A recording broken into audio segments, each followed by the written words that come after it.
her generally cut into to Trump's lead, both in national polls as well as swing state polls like this Bloomberg News Morning Consult poll. And on the issues too, she has inched up. Specifically on the economy, she's grown her lead when it comes to abortion, housing, democracy.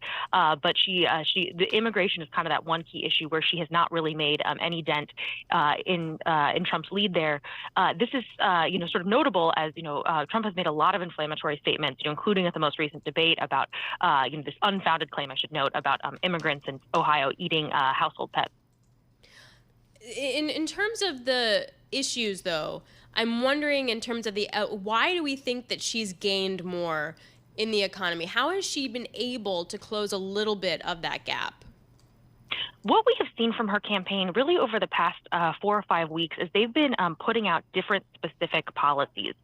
So she put out a policy calling for an increase of building of housing units as well as this down payment assistance for first-time home buyers. You've seen her call for an expanded child tax credit. She's also called for other tax cuts, including one that Donald Trump has also embraced, no taxes on tips. She's called for an end to corporate price gouging and has sort of a fuzzy proposal there. We polled specifically on some of these policies, and they are broadly popular, talking, more upwards of 60, 70, and in some cases even 80%. So that means that she's winning over not just Democrats, but also a decent chunk of Republicans as well. And of course, independent voters. And those are the people that she needs to win over in order to win this election. So for the average listener, how important are polls in an election year? So polls are an important tool, but they, aren't necessarily, 100% predictive. They can give you a snapshot of where the race is right now. And obviously, as we know this year, that, a lot can happen in a couple weeks and really change the contours of this race. So, it's important to know that, this is sort of where the race is now. There is a margin of error. So it's important to not just look at, the headline numbers, but also, how much those have fluctuation within them.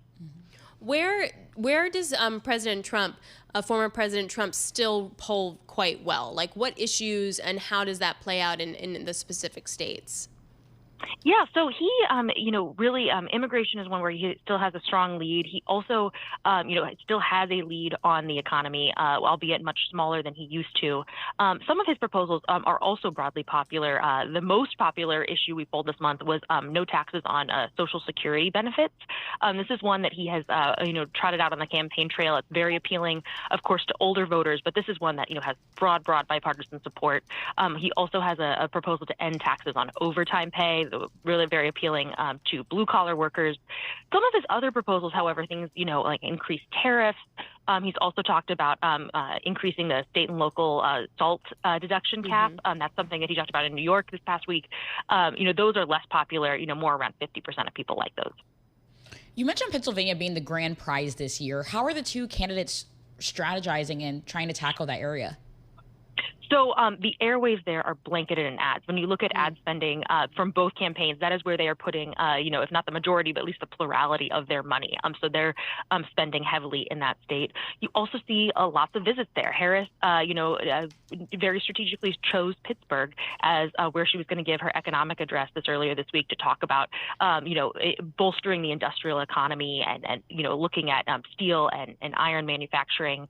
Trump will see him go there next week. He's planning a rally in Butler, Pennsylvania, at the same site where the first assassination attempt was in July. So you're seeing the candidates spend a lot of time there and spend a lot of their money, and that's really kind of where you see the bulk of the campaigning happening.